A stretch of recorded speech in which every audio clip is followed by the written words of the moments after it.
Recent ಆಗಿ ನಾನು ಒಬ್ರು ಆಂಟಿ ಹತ್ರ ಮಾತಾಡ್ತಾ ಇದ್ದೆ. ಅವ್ರ ಲೈಫ್ ಬಗ್ಗೆ ನನ್ನ ಹತ್ರ ಹೇಳ್ಕೊಳ್ತಾ ಇದ್ರು. ಅವ್ರ ಇಬ್ರು ಮಕ್ಕಳನ್ನ ಕರ್ಕೊಂಡು ಊರ್ ಬಿಟ್ಟು ಬಂದು ಯಾವುದೇ ಫ್ಯಾಮಿಲಿ ಸಪೋರ್ಟ್ ಇಲ್ಲದೆ, ಹಾಗೆ ಅವ್ರು ಹೋಗ್ತಿದ್ದಂತ ಕೆಲಸನ ಕೂಡ ಆ ಸಮಯದಲ್ಲಿ ಅವ್ರು ಬಿಟ್ಟಿರ್ತಾರೆ. ಸೊ ಇಂಥ ಸಂದಿಗ್ಧ ಪರಿಸ್ಥಿತಿಯಲ್ಲಿ ಅವ್ರ ಬದುಕನ್ನ ಅವ್ರು ಹೇಗೆ ಕಟ್ಕೊಂಡ್ರು ಅಂತ ನನ್ನ ಹತ್ರ ಹಂಚ್ಕೊಂಡ್ರು. ಅವ್ರು ಹೇಳಿದ ಒಂದು ಡೈಲಾಗ್ ನನಗೆ ಬಹಳನೇ ಇಷ್ಟ ಆಯ್ತು.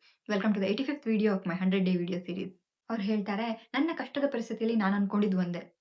ನಾನು ಯಾರ್ಯಾರಿಗೂ ಹೆಲ್ಪ್ ಮಾಡ್ತೀನಿ, ನನಗ್ ನಾನು ಹೆಲ್ಪ್ ಮಾಡ್ಕೊಳಕ್ಕಾಗಲ್ವಾ?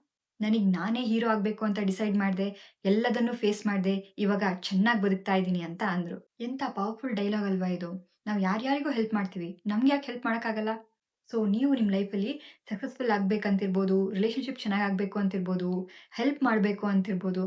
ಅದ್ ಏನೇ ಇದ್ರೂನು ನೀವು ಇಂಟರ್ನಲಿ ಚೆನ್ನಾಗಿದ್ರೆ ಮಾತ್ರ ಅದನ್ನ ಎಕ್ಸ್ಟರ್ನಲಿ ಕೊಡ್ಲಿಕ್ಕಾಗತ್ತೆ. ನಿಮ್ಮ ಗ್ಲಾಸ್ ಎಂಪ್ಟಿ ಇದ್ರೆ ಏನು ಕೊಡಕ್ ಆಗೋದಿಲ್ಲ.